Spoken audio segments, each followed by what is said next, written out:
Shalom Bapak Ibu Saudara yang dikasihi Tuhan Yesus Kristus. Kembali kita akan bersama-sama beribadah pada hari ini, Minggu tanggal 13 September 2020. Mari saudara, kita akan masuk dalam hadirat Tuhan. Kita tenangkan hati dan pikiran kita bersatu dalam doa. Bapa Surgawi, kami mengucap syukur Tuhan buat kasih karunia-Mu atas segala berkat rahmat Tuhan yang senantiasa Tuhan limpahkan pada kami dari hari lepas hari selama sepekan ini ya Bapa. Dan kini tiba saatnya kami untuk berbakti kepada-Mu ya Bapa, menaikkan pujian penyembahan kami di hadirat-Mu ya Bapa.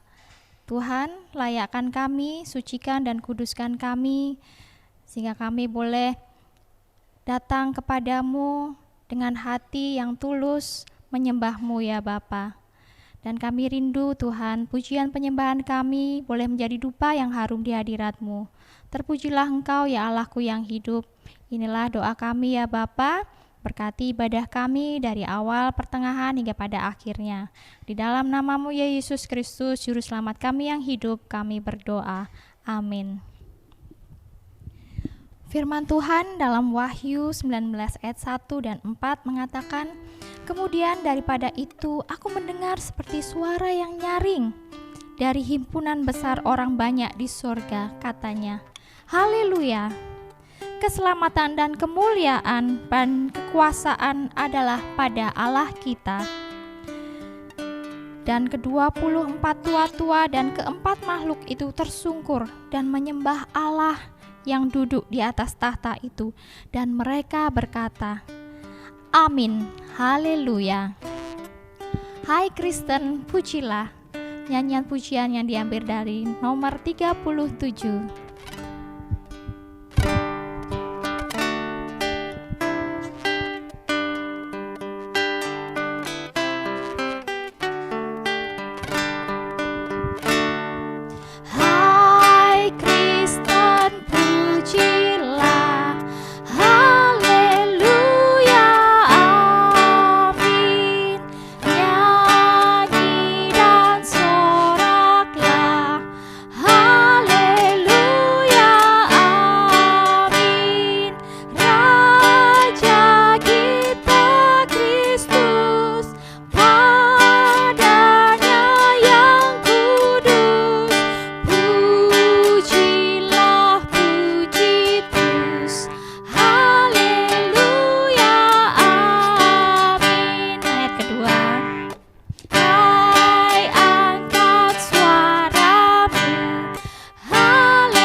Kita akan tetap memuji Tuhan melalui nyanyian pujian 267, Melayani Rajaku.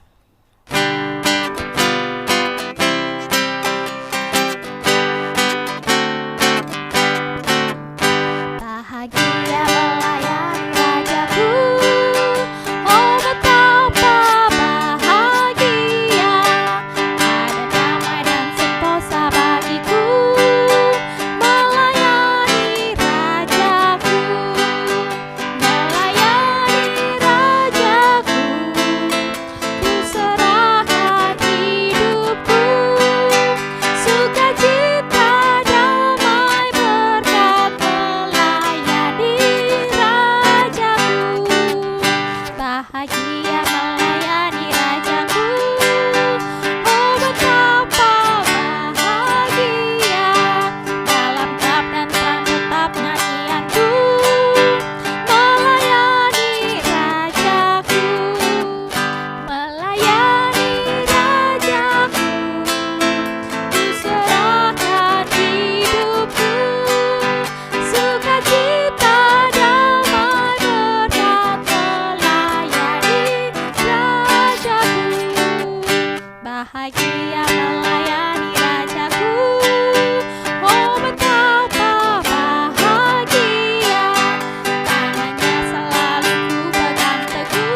Saudara, sebelum kita mendengarkan firman Tuhan, mari kita bersama-sama mengangkat pujian Mataku Tertuju Padamu.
Baik Bapak Ibu Saudara, kita akan mendengarkan firman Tuhan, namun sebelumnya kita akan berdoa.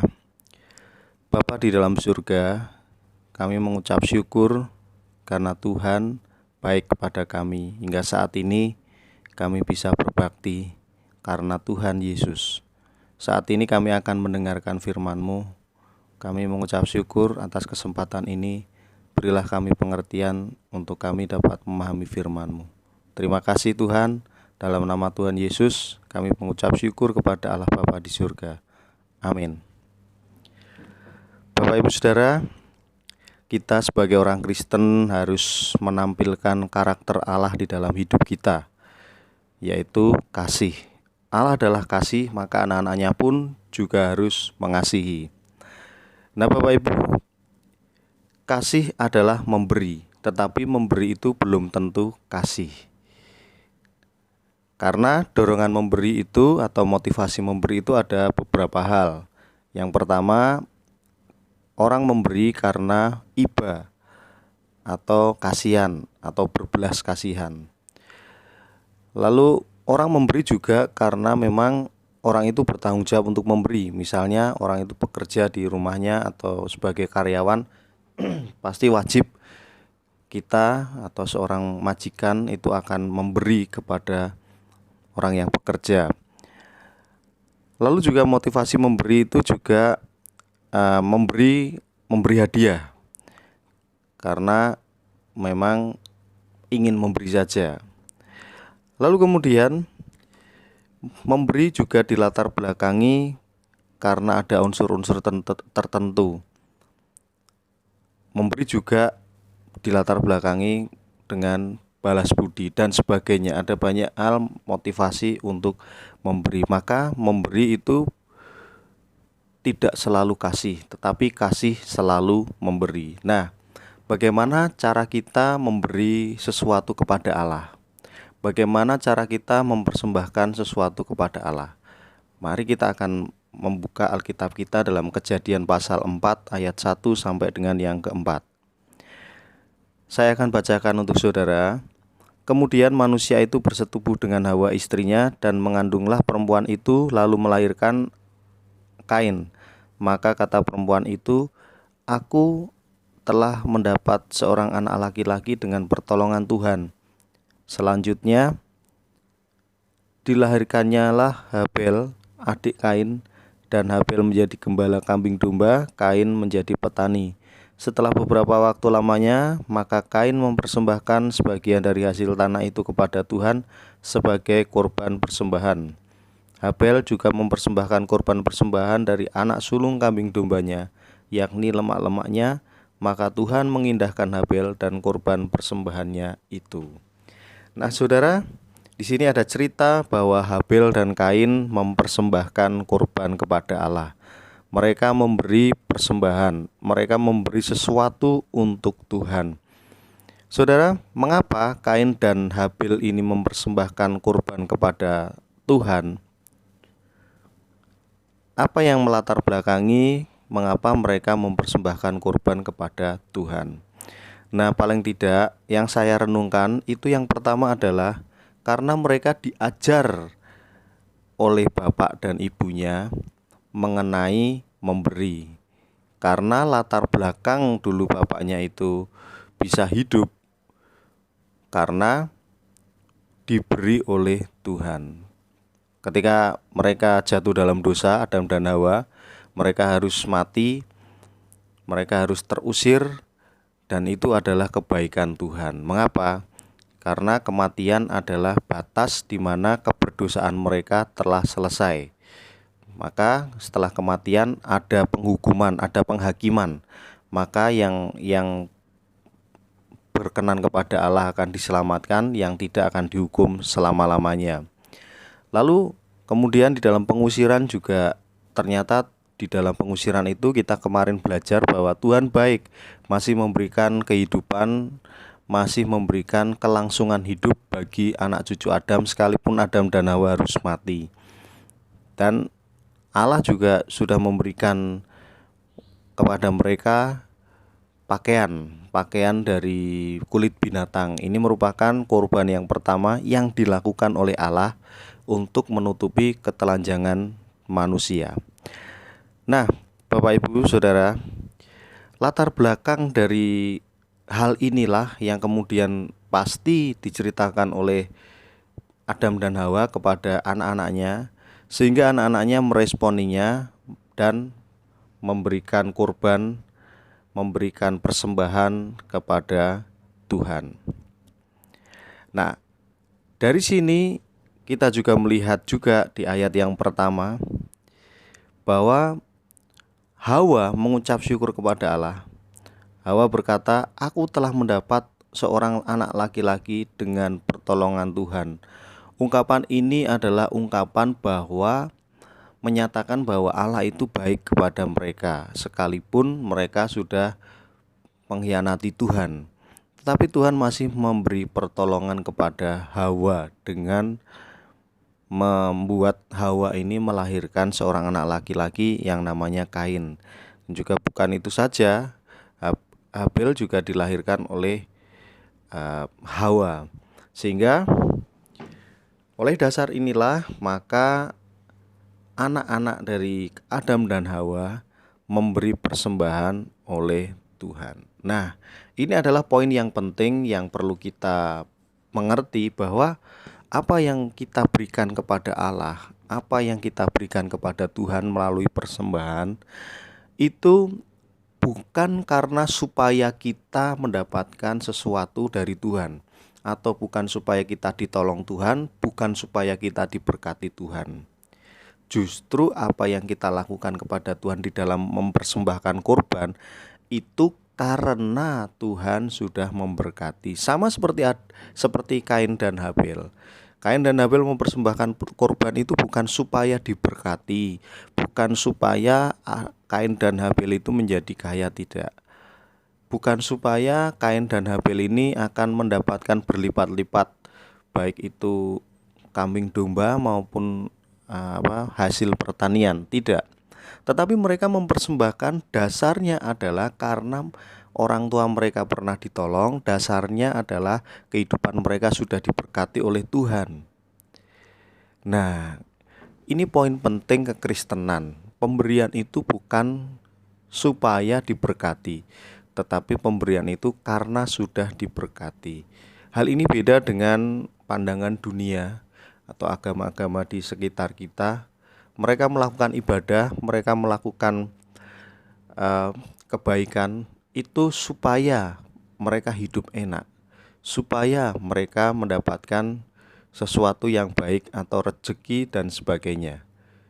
Nah, ini bukan sama seperti dukun. Kekristenan bukan sama seperti dukun yang kita harus datang kepada dukun kalau misalnya kita membutuhkan sesuatu, membayar sesuatu atau memberikan korban sesuatu, baru mantra-mantra itu berguna atau mantra-mantra itu bereaksi. Tidak. Kekristenan itu adalah kita mempersembahkan hidup kita, kita mempersembahkan sesuatu kepada Tuhan karena Tuhan sudah memberkati kita sekalian. Nah, saudara, ini hal yang berbeda dari agama-agama yang lain. Kita memberi bukan supaya, tetapi karena kita diberkati oleh Tuhan. Oleh sebab itu, tentunya kita perlu menyadari bahwa apa yang ada di dalam hidup kita itu semua adalah anugerah dan berkat dari Tuhan. Hidup kita ini sudah anugerah. Karena kita nggak pernah minta hidup itu sudah diberikan kepada Tuhan oleh Tuhan kepada kita. Kita tiba-tiba hidup. Hidup itu juga anugerah, karena segala sesuatu, nafas kita nggak bisa menolak kita untuk tidak bernafas. Kita tidak bisa menolak berkat-berkat Tuhan yang ada di sekitar kita. Secara otomatis kita memakai segala sesuatu yang Tuhan sediakan bagi kita. Nah, saudara, yang lebih besar daripada itu adalah berkat keselamatan yang diberikan oleh Tuhan. Kita perlu sadar bahwa kita adalah manusia berdosa yang tidak bisa menebus dosa kita sendiri, yang tidak bisa melakukan kebaikan-kebaikan yang kemudian dapat menebus dosa kita. Tidak bisa, karena dosa adalah sesuatu yang sudah melekat dalam diri manusia. Sehingga dosa itu bukan mencuri, bukan berzina, bukan membunuh. Itu adalah wujud dari dosa. Dosa sendiri ada di dalam hidup manusia. Sehingga kalau yang namanya kejahatan di dunia ini ada, itu wujud dari dosa. Bukan dosa itu sendiri, itu wujudnya saja. Jadi kejahatan itu tidak bisa dihilangi. Dosa itu, wujud dari dosa itu tidak bisa dihilangi kalau dosanya tidak hilang di dalam diri manusia. Nah, kalau dosa hilang, maka manusia harus dihilangkan atau dibunuh, baru dosa itu hilang. Karena selama manusia hidup, dosa itu melekat di dalam diri manusia. Nah, dosa ini bisa ditebus hanya oleh darah Tuhan Yesus. Makanya Tuhan Yesus mati di kayu salib menebus kita orang berdosa, sehingga Tuhan Yesus sebagai korban yang kita kemarin sudah belajar tentang tipologi Allah memberikan pakaian, di situ kemudian digenapi di dalam gambaran Tuhan Yesus yang sudah mati di kayu salib. Bukan hanya menutupi ketelanjangan, bukan hanya menutupi dosa, tetapi menghapus dosa dunia. Saudara dan saya sudah dihapus, sudah ditebus oleh Tuhan. Tapi sekalipun demikian, apakah dosa kita langsung hilang, kita menjadi orang suci? Tidak, saudara. Makanya kita perlu memperjuangkan keselamatan kita. Kita perlu mengerjakan keselamatan kita dengan takut dan gentar. Artinya, kita masih berjuang untuk hidup kudus karena Tuhan sudah menguduskan kita. Oleh sebab itu, kita yang sudah mengerti kebenaran, kita yang sudah ditebus oleh Tuhan, maka kita perlu mempersembahkan hidup kita sebagai persembahan yang kudus, yang hidup, yang berkenan kepada Allah. Nah, segala sesuatu yang kita berikan kepada Allah, kita harus mempersembahkannya karena berdasarkan bahwa Allah memiliki segalanya. Allah adalah pemilik segala sesuatu di dunia ini, maka kita perlu memberikan kepadanya segala sesuatu. Di dalam Roma pasal 11 ayat yang ke-36 mengatakan demikian, sebab segala sesuatu adalah dari Dia, dan oleh Dia dan kepada Dia, bagi Dialah kemuliaan sampai selama-lamanya. Kemudian dilanjutkan di dalam pasal 12 ayat 1, karena itu saudara-saudara, demi kemurahan Allah, aku menasihatkan kamu supaya kamu mempersembahkan tubuhmu sebagai persembahan yang hidup, yang kudus dan yang berkenan kepada Allah. Itu adalah ibadahmu yang sejati. Ayat ini berbeda pasal, tetapi ayat ini adalah urutan. Mengapa demikian? Karena dari ayat 36 langsung dilanjutkan ayat 1. Artinya bahwa ketika kita mau memberi sesuatu kepada Tuhan, dasarnya adalah bahwa Tuhan sudah memberikannya kepada kita. Karena segala sesuatu adalah dari Dia, dan oleh Dia, dan kepada Dia, bagi Dialah kemuliaan selama-lamanya. Maka kita perlu mempersembahkan segala sesuatunya, kita kembalikan kepada Tuhan bagi kemuliaan Tuhan. Amin. Mari kita berdoa. Bapa di surga, kami mengucap syukur untuk firman-Mu. Tuhan sudah memberikan pengajaran kepada kami untuk memberi persembahan hidup kami. Bukan supaya kami diberkati, justru karena Tuhan sudah baik kepada kami, memberkati kami, memberikan anugerah hidup dan juga keselamatan melalui Tuhan Yesus. Oleh sebab itu, kami akan memberikan hidup kami, mengembalikannya kepada Tuhan, karena segala sesuatu adalah dari Engkau, dan oleh Engkau, dan kepada Engkau. Bagi Engkaulah Allah kemuliaan sampai selama-lamanya. Terima kasih, terpujilah nama-Mu. Biarlah kami kuat dalam hidup ini untuk memikul salib dan untuk mentaati segala firman-Mu. Dalam nama Tuhan Yesus kami mengucap syukur kepada Allah Bapa di surga. Amin. Ketika tiada jalan, Tuhan masih tetap bekerja. Dan Dia bekerja di jalannya yang tidak terlihat oleh kita. Dia buat jalan. Nyanyian pujian nomor 713 yang akan mengantar kita untuk menaikkan doa syafaat kita.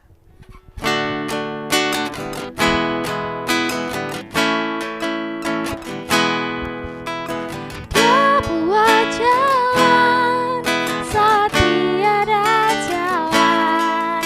Dia bekerja di jalannya tak terlihat oleh kita. Dia membimbingku, dekatlah kepadanya dengan kasih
Nah, Bapak Ibu Saudara, kita akan menaikkan doa-doa syafaat kita. Mari kita terus mendukung pemerintahan kita, berdoa supaya pemerintahan kita tidak mengalami krisis, bangsa kita tidak mengalami krisis. Kita terus dukung dalam doa pekerjaan pemerintah kita dan pemimpin kita yang lainnya. Dan kita berdoa untuk GGBI, berdoa untuk GBI Immanuel, dan juga berdoa untuk gereja kita. Mari kita berdoa. Bapa di dalam surga, kami mengucapkan syukur kepada Tuhan karena Bapa sudah memberkati kami semuanya. Bangsa kami sudah diberkati oleh Tuhan. Dan saat ini Bapa, kami berdoa mendukung pemerintahan kami dalam upaya pemerintahan kami untuk meningkatkan perekonomian di Indonesia dan mencegah adanya krisis ekonomi di Indonesia. Kami mohon supaya Tuhan memberkati segala usaha upaya dari pemerintahan kami. Tuhan memberkati presiden kami, para menteri, pemimpin kami yang lain yang saat ini memikirkan bangsa kami, mengupayakan bangsa kami untuk menjadi bangsa yang lebih baik dan maju. Tuhan memberkati kesehatan mereka, Tuhan melindungi keluarga mereka, supaya di dalam mereka mengerjakan sesuatu, mereka terfokus untuk rakyat Indonesia, karena keluarga dan kesehatan mereka sudah dijamin oleh Tuhan. Bapa, kami juga berdoa untuk pandemi yang masih terjadi di Indonesia. Kami mohon supaya ini semuanya segera berakhir. Kami mohon Tuhan, karena ini sudah berbulan-bulan terjadi, kami rindu kami dapat beribadah seperti semula. Kami rindu kami dapat beraktivitas seperti semula, bersekolah seperti semula. Tuhan, kiranya Tuhan mengabulkan doa kami, doa seluruh umat manusia di dunia ini. Tuhan, kami juga berdoa saat ini untuk Gabungan Gereja Baptis Indonesia. Kami mohon pertolongan-Mu untuk mereka. Saat ini mereka memikirkan kemajuan pelayanan umat baptis di Indonesia. Tuhan menolong mereka, baik itu BPN, Bamusnas, YBI, dan YRSPI. Tolonglah dalam upaya-upaya melayani umat, melayani masyarakat di Indonesia melalui sarana-sarana yang ada. Tuhan memberkati mereka. Tuhan menolong mereka dalam kesulitan-kesulitan mereka. Terima kasih Tuhan. Kami juga berdoa untuk Gereja Baptis Indonesia Immanuel, Pendeta Yoce Tairas, Ibu Mareke, pelayan Tuhan, dan juga para koordinator, serta guru sekolah minggu. Tuhan memberkati setiap upaya-upaya mereka yang dilakukan untuk melayani Tuhan dan melayani umat dengan media sosial yang ada. Tuhan memberkati setiap pelayanannya. Biarlah itu menjadi berkat bagi jemaat untuk bertumbuh di dalam pengenalan Tuhan. Kami berdoa juga Tuhan untuk gereja kami, Simolangit. Kami membutuhkan peredam suara, dan saat ini kami masih kekurangan dana. Kami mohon Tuhan, Engkau memberkati dana-dana yang kami butuhkan. Engkau bukakan tingkap-tingkap langit, Engkau curahkan berkat kepada kami, supaya dengan pemasangan peredam suara ini kami bisa nyaman untuk beribadah. Kami berdoa untuk segala persiapan kami untuk kembali lagi beribadah, tentunya dengan protokol kesehatan. Tuhan menolong supaya kami bisa beribadah. Tuhan, juga kami berdoa untuk para pemuda yang saat ini sedang semangat-semangatnya untuk mengerjakan pelayanan bersama. Tuhan berkati mereka, berikan semangat yang tidak terpadamkan. Tuhan menolong mereka di dalam pergumulan mereka sebagai anak-anak muda, supaya mereka terus dapat mempertahankan semangat mereka untuk melayani Tuhan dan melayani sesama. Terima kasih Tuhan. Berdoa untuk para jemaat-Mu, Tuhan memberkati mereka dimanapun mereka berada, dalam situasi apapun. Tolonglah mereka ya Tuhan. Dalam kesesakan, dalam kesulitan, hiburkanlah mereka.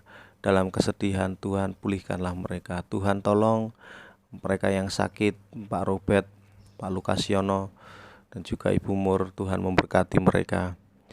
Berikan pengharapan dan penghiburan supaya mereka tetap kuat untuk menunggu waktu pemulihan yang tepat yang Tuhan sediakan. Juga Tuhan memberkati mereka di dalam kesabaran supaya pada saatnya nanti Tuhan menjamah mereka dan Tuhan menolong menyembuhkan mereka. Terima kasih Tuhan. Dan kami saat ini mengucap syukur atas rangkaian ibadah yang sudah kami lakukan. Kami akan mengakhirinya. Tuhan memberkati kami semuanya. Terima kasih Tuhan. Damai sejahtera Allah yang melampaui segala akal memelihara hati dan pikiran kami semuanya di dalam Kristus Yesus Tuhan kami. Amin. Shalom, shalom, damai Allah turun ke atasmu sekalian. Shalom, shalom, damai Allah sekarang dan selamanya. Seperti sungai yang mengalir lembut gemercik,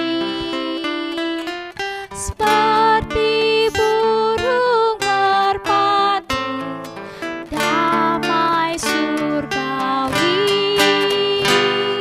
Shalom, shalom, diberkatilah kau sekalian. Selamat hari Minggu, Tuhan Yesus memberkati.